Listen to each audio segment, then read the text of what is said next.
So thank you. And we have an eclectic panel discussing a topic which is of a lot of relevance today, which is data analytics in HR.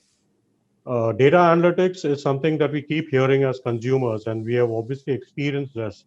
Every time you open a phone, visit a website, and all the advertising that you see is probably a consequence of a lot of analytics happening behind. So, using analytics by organizations in understanding consumer behavior in marketing, sales is something that we have experienced a lot.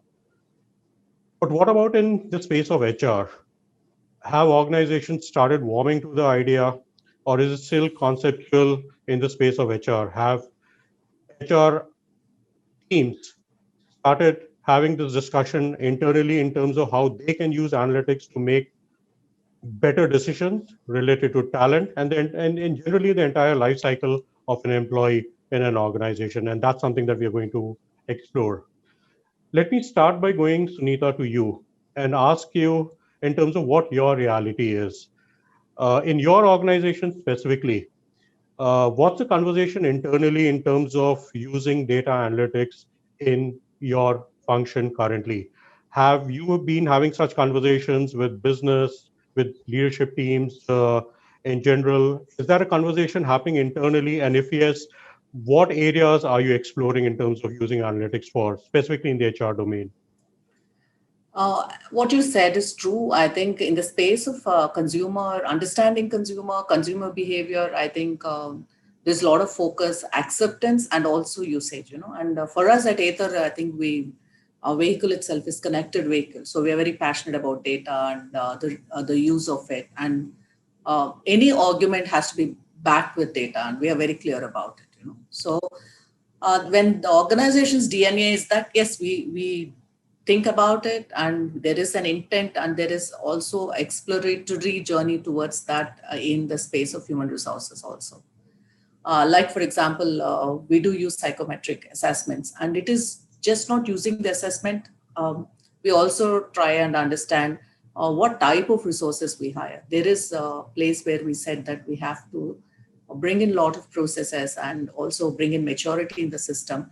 But when we hire, inherently our bias was that we ended up hiring people with high on curiosity and innovation.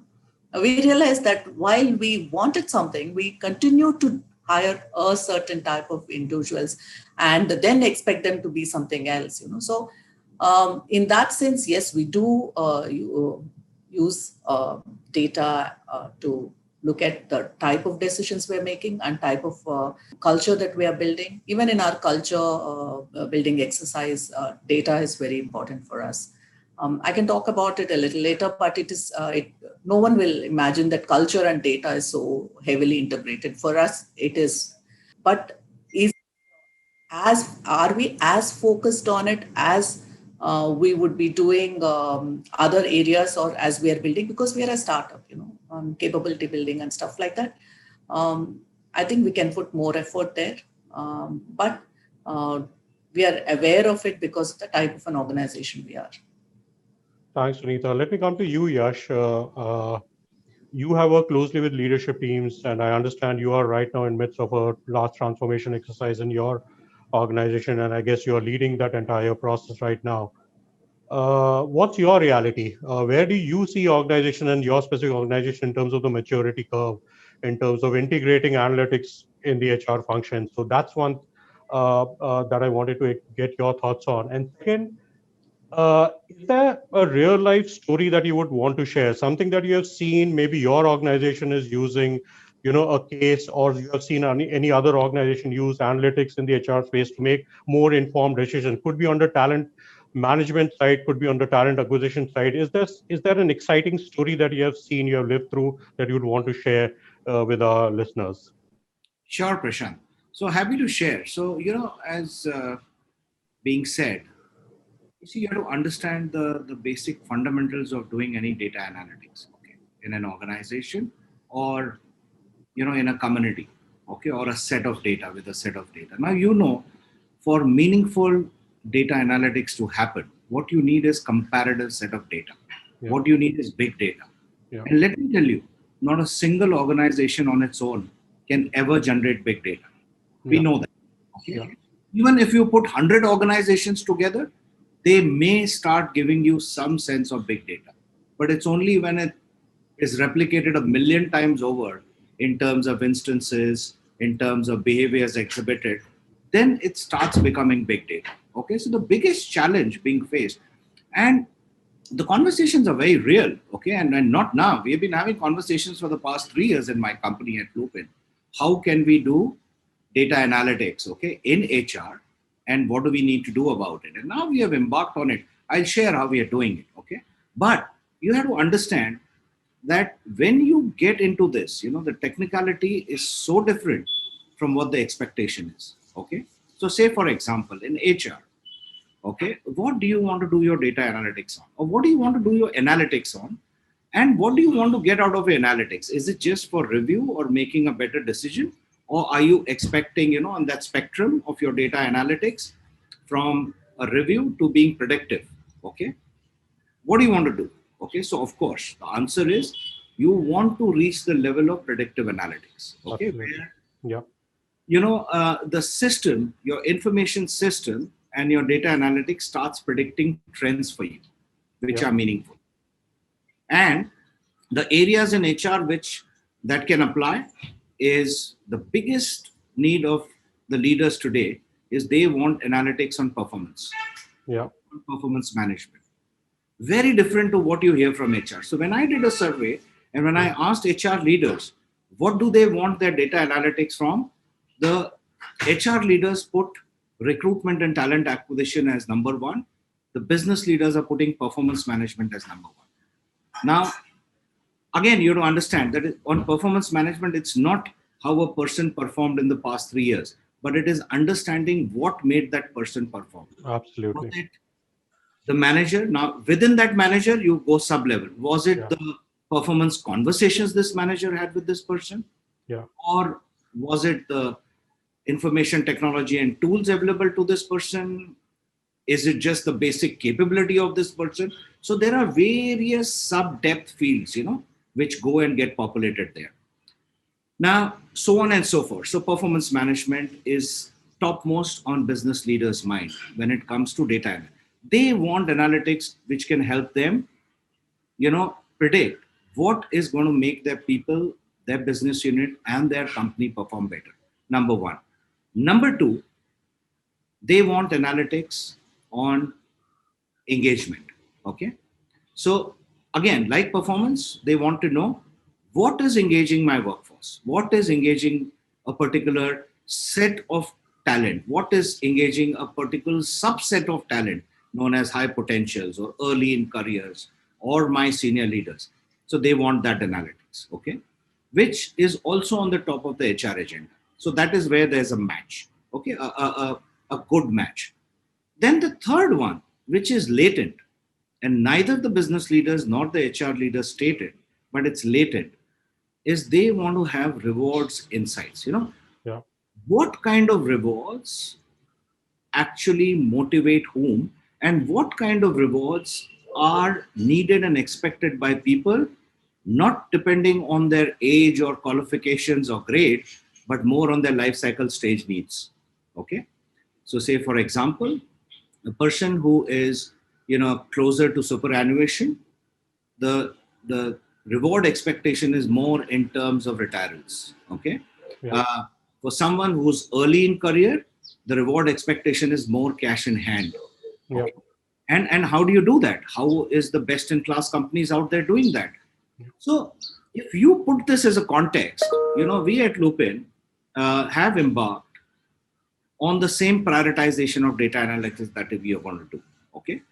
And then there are the subfields. Okay. Like somebody says that, okay, can your, data analytics tell me when is a person going to resign? Okay. Because those are the stories that you hear, that there's this company which is working on something. By looking at the attendance record of that person, they can predict that this person is going to resign in 3 months from now. But it's not that simple. They look at not just their attendance, they look at the performance, they look at their, health and well-being score, they look at various things. Okay. So the first thing that we have done in Lupin is we have started to interconnect the data points. Okay. And for that, we have brought in consultants, okay, who are helping us with that. And they're leading consultants, they're leading consulting firms, such as McKinsey, etc. I don't want to take all the names, but there are multiple firms which are involved in helping us. So we have done the design, we have done the entire data architecture, the data connects, the nodal points of all that. And I want to say this here, Prashant, that is so critical and important for an HR head to understand, instead of just jumping into and saying, yeah, we want to do data analytics. Understanding the technicality, the design, the platform design is so important, because then you embark on it. So we are at that first stage where we are doing it. Now, we yet haven't resolved the issue of how do we connect our data with the big data of other companies. So that's where I've started a conversation with some of the leading HR firms, which are into HR technology. Okay. So there's People Strong, there's Darwinbox, and these are India-specific data warehouses, if you may like. Okay. Yep. Now there are privacy issues and a lot of things which need to be sorted out, and we are on SAP ourselves. And SAP is again going to help us big time in this. So we are saying, how can we connect our data with other data sources by respecting privacy and all that, to start going into that basket of the big data? Okay. Because the analytics will only make sense and will make meaning when you are analyzing it compared to a big data, right? So that's what it is, Prashant. It seems so simple, but it is not. It's a rather difficult, tough, and a challenging thing to get started off on. But very excited that at Lupin we have started off on that, and I'm sure it's a journey. And I say I wouldn't say in a couple of months, but in a couple of years, we would be doing some very meaningful work, because that's what is going to require. Okay. And in a couple of months, we should start getting, we already have started getting very good data on health and wellness because of this pandemic. Okay. Because of the data access that we got and the companies that have shared it openly and formally. So yeah, I mean, I hope I didn't make it too complex and technical, but that's the reality. It's interesting, Yash, the way you have described the journey. So just a follow-up question. So while you're, looking at sourcing data or mining into the data from other organizations, what's the thought around looking at data from, from completely open sources like Glassdoor, for example? Is that something that is there in your scheme of things in terms of how do you mine data from their insights, and integrate into your algorithms? It is, but the big question is, and that's what our design phase and the legal phase we are going through right now. Yeah. There are a lot of unresolved issues, Prashant. Okay. Yes. Now, GDPR. Okay. GDPR is a EU regulation, right? So, yes. You just can't mine that data, even if you have access to it. First of all, you will not get access. But even if you had access to it, we being a company based in the EU too, we can kind of have access, but we can't mine it because of the legality. Now, even India is going down that route, right? When they're saying data in India should only belong to India. Let's go down the GDP. I think the biggest challenge and issue in even replying to your question or before making a plan is the complex regulations around it. True. Very complex, unclear, and absent in some countries. So I guess once that is sorted out, then the mining strategies can be made and can be made permanent, because you can't create a mining strategy or a mining operating application which can override the regulatory framework. Exactly.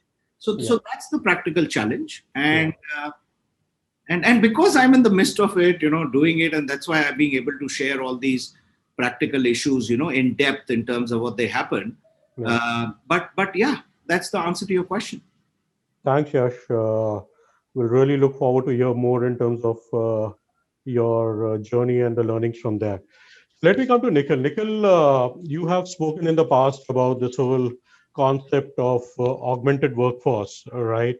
So just wanted to pick up your thoughts in terms of how do we make the intelligence of, the intelligence of a workforce and augment it using, data sciences and analytics. So that's a concept that you've spoken about. Would really want to pick up your thoughts on that. Thanks, Prashant, for the question. I think this is a pivotal question that you've asked, which is how can AI and how can technology really do intelligence augmentation? And I normally would love to divide this into three segments. Number one is how good do we understand about the workforce? And that basically premises itself on the question of what are the micro moments that your workforce will have when they connect with an institution or an enterprise. And it's also called the zero moment of truth. And that zero moment of truth really prolongs in the life of an associate. Now, the question is data on how this workforce really engages with the entire enterprise. It becomes quintessential over here. One of the other things is how do you really engage with your workforce, whether it's through gamification, whether it's through different facets, and how much of that data about or insights about that workforce is basically collected. Number two is it has to be an unbiased approach, and AI and these technologies can essentially help you do that. There is one precondition to it, and we keep saying this, that AI is the new electricity, and obviously the data is the new fuel. But when they two combine, they should have lesser pollution. Now, we human beings have a kind of inherent capability of putting up our own biases in the data, and that may flow in when an AI system is built in. Now, how do we make sure that this is a completely unbiased system, where we do not worry about the caste, the creed, the color, or the background that this person comes from, and then give that kind of an experience using this data and insights. And last but not the least is, does this workforce really is in harmony with the vision of the enterprise? How is that communicated back? Technology also plays a bigger role over there. So whether you're using techniques like augmented and virtual reality for communication, whether you're essentially utilizing any other techniques over there, I like to call it, in the sector that we built in called Makers Lab, as something called courage. And I'm also writing a book on it. But courage is something that will essentially get technology to also augment the workforce. Now, what does this courage really mean? The C essentially means that you communicate, and collaborate. Technology would help us do that.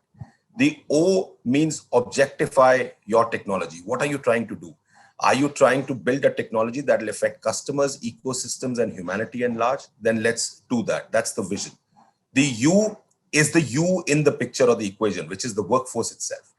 The R essentially means rewiring your own psyche. Now, the heart continues to pump blood 24/7. It's the brain that needs rewiring. And in the new age that we are, where we are mostly virtual these days because of the pandemic, the R is basically allowing your workforce to rewire their own psyche. The A is asking stupid questions every day. And we believe that when you ask these stupid or perceivably stupid questions, you tend to simplify a complex, a complex system or a complex problem. The G is your goals, and the goals of the organization needs to be fitted with the goals of the individual.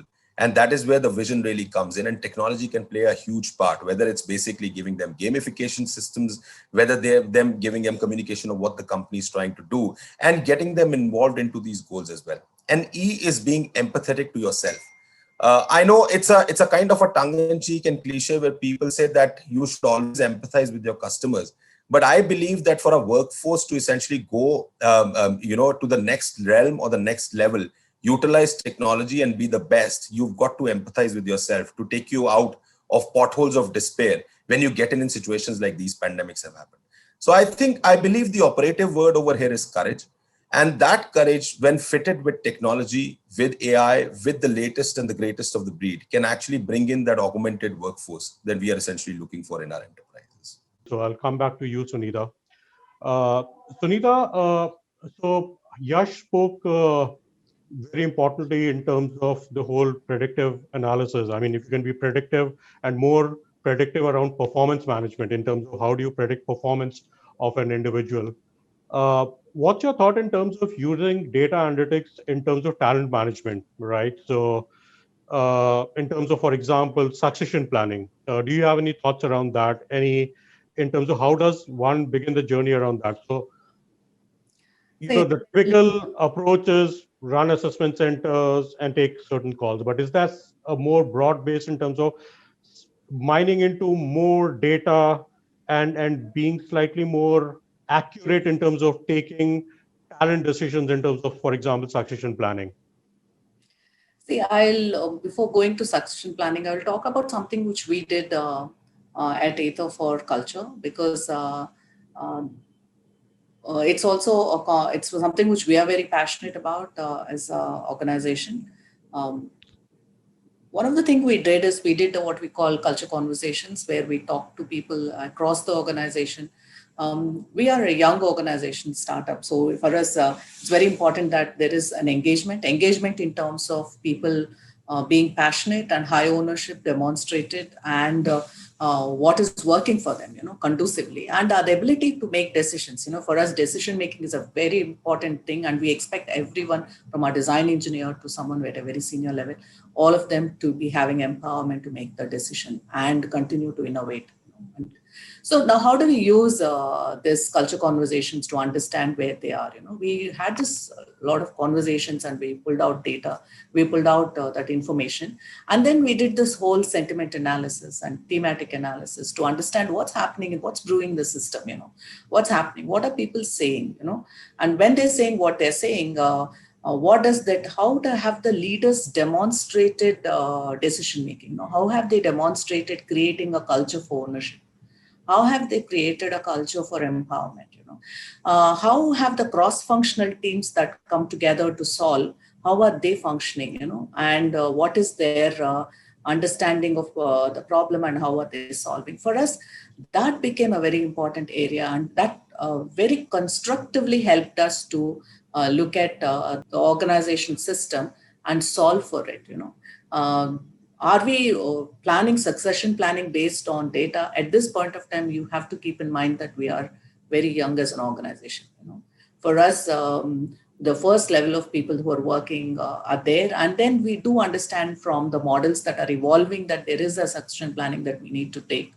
And performance management, again, is a very critical area where we focus on, because our performance management is designed with both from understanding the most important goals of the organization to it is the whole conversations that happen and what comes out of these conversations, how people are moving. See, when people ask, I want data on performance, I want to understand what is working for this person. Yes, there is data element for it, but there is also an element of the manager not willing to understand or know his own team members. There is also that part of it. So we articulate that very clearly. While we are an organization which is very, very clear on data and also move towards data, but we also bring in the human element of asking, what is that you were not able to pick up from your team member?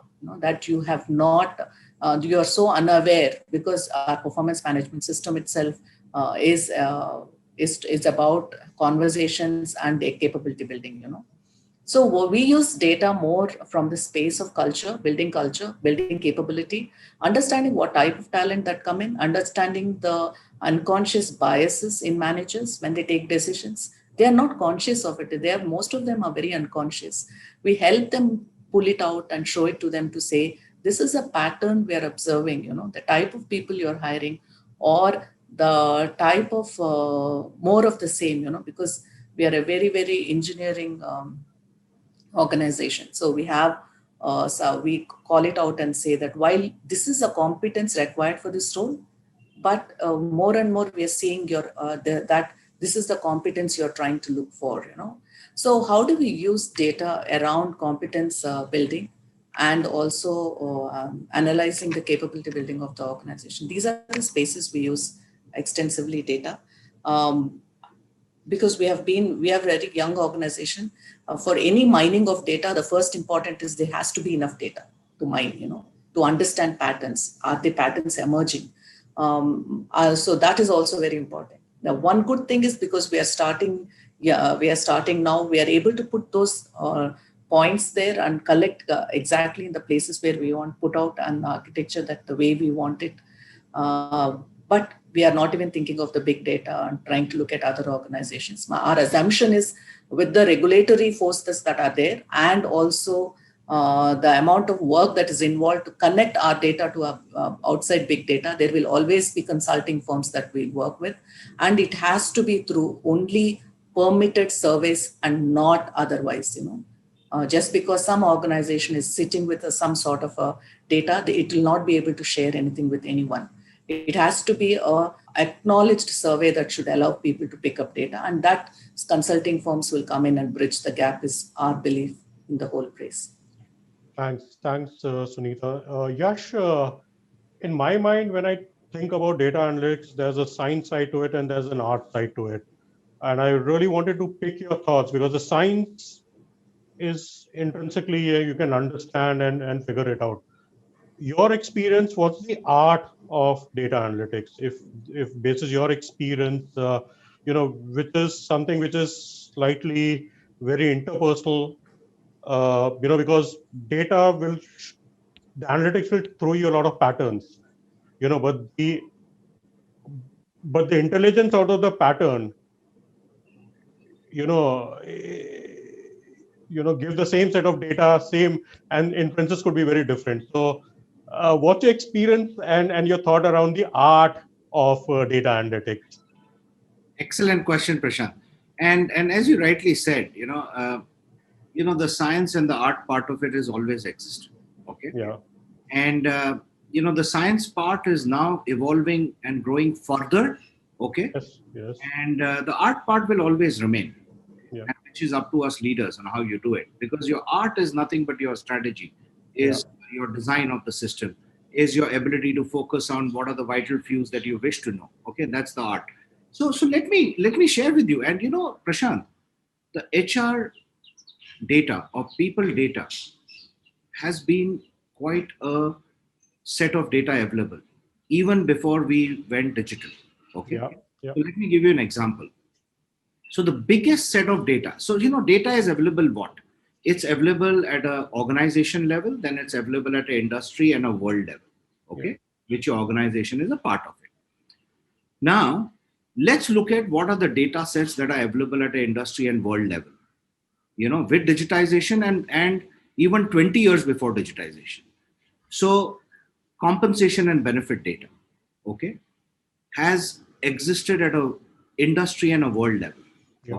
And that's where the Mercers and the Hewitts and the Deloittes of the world have built practices around it. So, even before we went digital, okay, 25 years ago, when I did my first, when I became a manager, okay, I started my career 32 years ago, but when I became a manager and when I did the first Comp and Ben industry-wide survey, wow, it was a learning. But even then, Mercer and Hewitt used to give us that this is your company's data, this is how it compares with the basket of companies you chose, and this is how it compares with the industry, and this is how it compares with best in class. Okay? And now that has got digitized. So even better. That's one.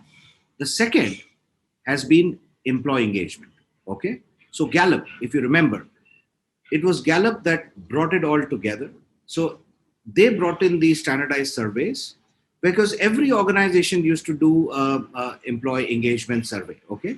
But then Gallup became the database or the firm. And why did they become the firm? Because you could compare your organizational data with best in class, okay? So to me, the total rewards data is big data today. It was, and even today it is. Employee engagement index is big data, was and is today. And as even Sunita mentioned, the third one was around psychometrics, okay? So even psychometrics is industry level and organizational level data, okay? However, psychometrics still doesn't have an organizational level data so much, because it's individual level data, which straight flows into a world level data, okay? Yeah. Plus, not all or most companies use standard psychometric tools, okay? There are so many of them, from OPQ up to, I don't know to name all of them. And they are used either for talent development, talent assessment, or for recruitment or selection or whatever. So very fragmented. So I won't put it in the first two baskets there. Then there is performance management data, which has been available with the organizations, but at organization level. I'm yet to see someone like a Gallup or McKinsey's, and now Gallup has been overridden by the Organizational Health Index of McKinsey, right? So let me give you that example, how we are using data analytics there with McKinsey. So we moved from Gallup to OHI, which is the Organizational Health Index, not just employee engagement, but employee engagement, leadership development, reward, culture building, all the 9 elements, that OHI talks about. I don't want to talk more about it. You can always go to the McKinsey site and see what they do. But outstanding. So that's where we brought in the art. Okay. So when I work with the McKinsey consultants and partners, who've been helping us for years, and when I talk about it, when we brought that into my current organization, into my past organizations, one thing that has been consistent is OHI. You do that data, you get that data, but again, the issue is, and we have been talking to McKinsey, it still hasn't reached a level that allows you to do predictive analytics. It doesn't. So I'm yet to see anything in HR which allows you to do predictive analysis, and hopefully one day I shall. Okay. But doesn't matter. You don't have to kill yourself for that. Even if you get analytics which are helping you to build a better culture, as Sunita said, to build, to do more focused and sharper talent development, leadership development, okay, reward people better. Good enough. And that's what we are doing. And you try Organizational Health Index and doing it in a manner, because it's not just employee engagement, it's also you get feedback from your employees, on how they view your culture, how they view their leaders, how they view, and it gets broken down to very minute sub levels, which is brilliant. The best part is you can compare it to a world basket, whatever you want to compare it. And then you make your strategies and you repeat it and you see the progress of your company. Either you're going up or going up. Fortunately, look, we have been going up, okay? And we are in the top quartile now and we want to stay there. But that's how it has driven us. And that's what we did for the past 3 years. So this is just an example and an answer to your question, Prashant. Yeah, interesting. And on the analytics, on the predictive part, I think it will also be a function in terms of how much, it's a point of view in terms of the past algorithms, how representative are they in terms of how future is going to behave. As long as there's a replication that you are able to establish, only then you can use it for predictive. If the algorithms get disrupted, then past, those connections. And also the variables. Yeah, there could be additional variables that could come in. Absolutely.